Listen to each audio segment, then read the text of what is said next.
All right, and we're back with another video. So in the last video on telemetry overlay, it was a very basic video setting your in point, your out point, and adding some GPS information from your video files and overlaying it onto an exported video. Telemetry overlay works really easy, and it works with many different cameras and also data acquisition systems such as the AIM Solo2 DL. I've got that on my Aprilia RS660 and it logs a bunch of info. My profile settings I needed to change because I didn't have a zero starting point on my miles per hour, and that's because it didn't start to collect the data until it reached a certain speed. I've got it set now to 500 RPMs. So as soon as I start the bike up, it starts logging the telemetry, and it will make it easier to sync that telemetry. Now, I'm talking about syncing telemetry. Let's go to the telemetry tab. So right now, the currently loaded telemetry is coming from the GoPro Hero 13 Black and the video file. Well, I want to add telemetry. Now, it gives you all the information here as to what it will import.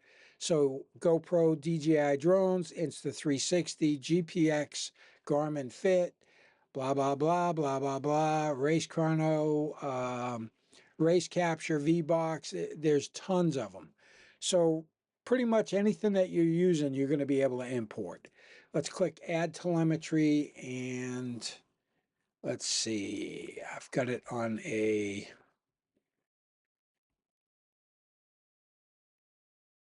Nope, that's the wrong one. Let's go to... Here we go. I've got it on a thumb drive. It's number 20. Now it's going to ask to reapply default gauges with new data source. So you're going to see the gauges change. Because I've got a lot of data that we're putting in here. So we click yes. Now, if you notice, the speed gauge has changed now. It's got RPM. It's also got my gear indicator. Now, I'm definitely not in third gear right here. And if you look at the track map, it's showing me heading into turn 3, which that's not correct. So we're going to have to sync this. Now, Telemetry Overlay tries to match up the data files and get it as close as possible, but this isn't correct. So we're going to go to the tab lower left where it says Sync Telemetry, and what we want to do is sync the AIM to the GoPro Hero. So that's what we're going to try and sync. Now, the offset slider is a good way to start doing this, and then you can fine tune it. So I'm going to click on the slider bar and then use my arrow keys to just move it in one direction or the other to see if I'm going in the right direction. So I'm going in the right direction. We're heading back toward the start.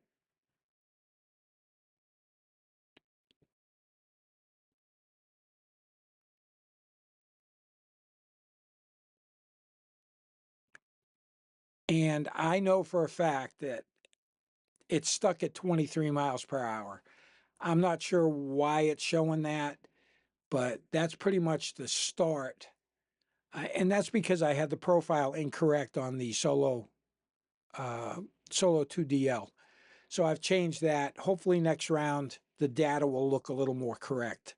So we're at like 27 seconds.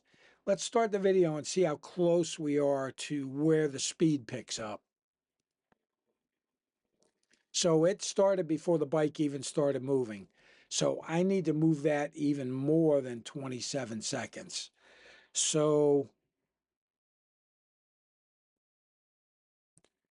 let's go to 30 seconds.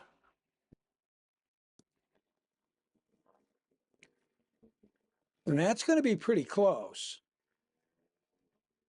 But as you can see, the gear changes are not synced. You can I probably need to turn the audio on, but I can hear in the audio when I shift the bike. So you could fine tune that here by adjusting this.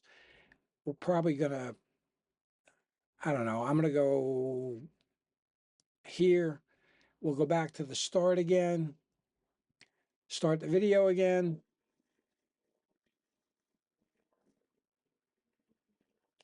The speed picks up pretty quick, and I'm still off a little bit on the shifting.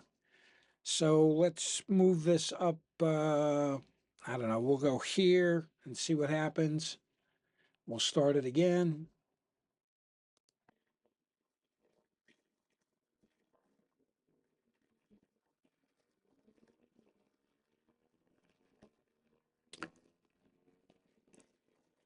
And it's still not 100% quite right. So I'm not sure if I'm going in the correct direction or not. I'm going to back this down to 28. Go back to the start. And it takes you a little bit of time to get used to this. No, I need to go the other way. So let's go to 31.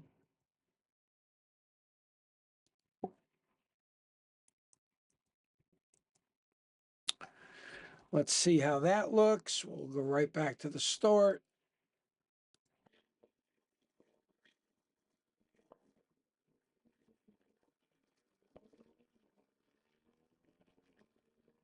Wow, that's pretty much spot on with the audio. Let me turn the audio on and we'll start it again. So stop, go back to the start. Let me turn on the audio from the video file, and you'll be able to hear me shifting the gears. And I mean, it's pretty much spot on right here. So let's go ahead and play the video.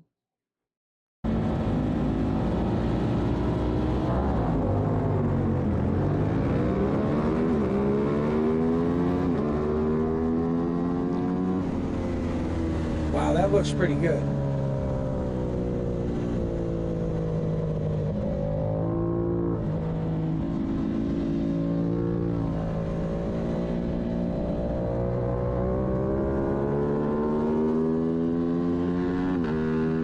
Oh yeah, that's, I might be able to adjust the milliseconds a little bit, but I think that's going to be pretty much spot on.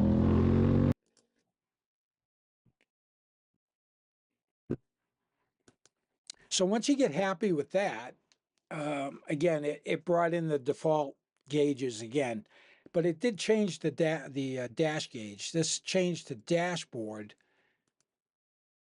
and it has the gear indicator. If you can see the mouse, the speed, and the RPMs, which is great. Now you can go in and add gauges, and it's got different ones. You can use basic, advanced, custom, and here are the different presets. So it's got a bunch. It's got minimal, and if you go to racing, it lists all of the basic racing gauges that you can add. The ones that are brown are the ones that are in there. So you can add lean angle. You can add another gear. You can add, so let's just add a gear indicator. So the gear indicator, it's the telemetry sources, the AIM 20, and it shows you a little gear shift, but I think you can change that. Shape, icon, yes, you can, maybe not.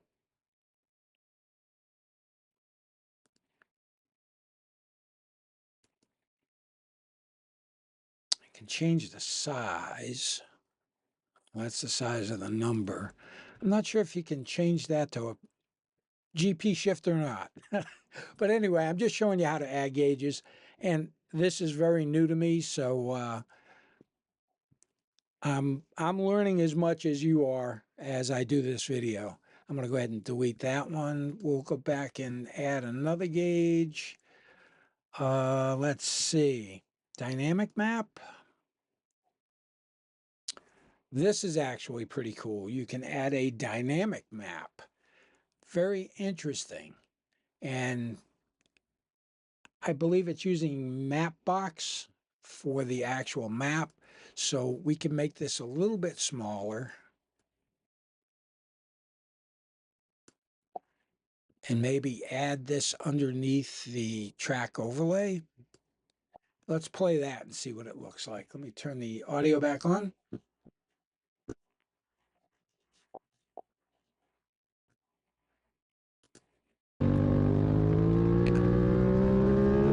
Oh, that's pretty cool.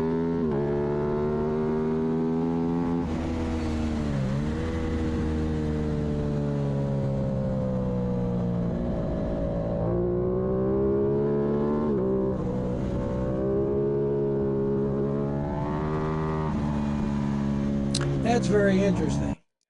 So there's a lot of stuff you can do with telemetry overlay.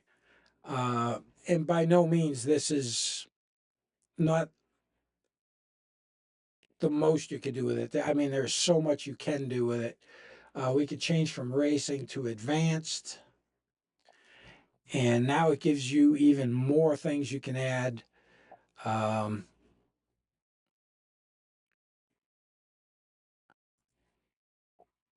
Load image file from right side panel. All right, click to load. All right, I don't have that set up. Not sure what that one does, but in regards to G-force, there must be some files you have to load. We'll add a gauge again under advanced. Let's go to custom. So custom, you can, let's see. Oh, you can put a watermark, static images, scaling images, rotating images, custom versus time.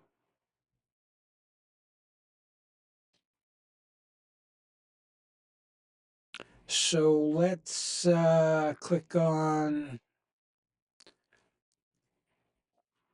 custom value, date and time, engine RPM, gear, GPS, gyro.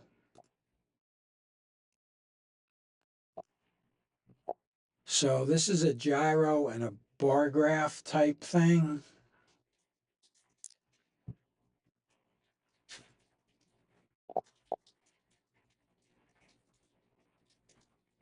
And there's values you can change. And like I said, I'm going to have to mess with a lot of this because I really don't know a lot about it. But I'm getting better, and hopefully I'll bring you guys some videos to show you what's going on. So we will, yeah, it's pretty cool. So that's how you add the extra telemetry data. This here is throttle position, where the mouse is. So there's a lot of stuff you can use this for. That's going to help you with your riding. And I already know where I'm lacking. I'm lacking in a lot of places on here. I got to get over that mental block I have about holding that throttle open. So anyway, hopefully this helps. Make sure you subscribe to the channel. Give me a thumbs up. I would appreciate it. And we'll be back with more.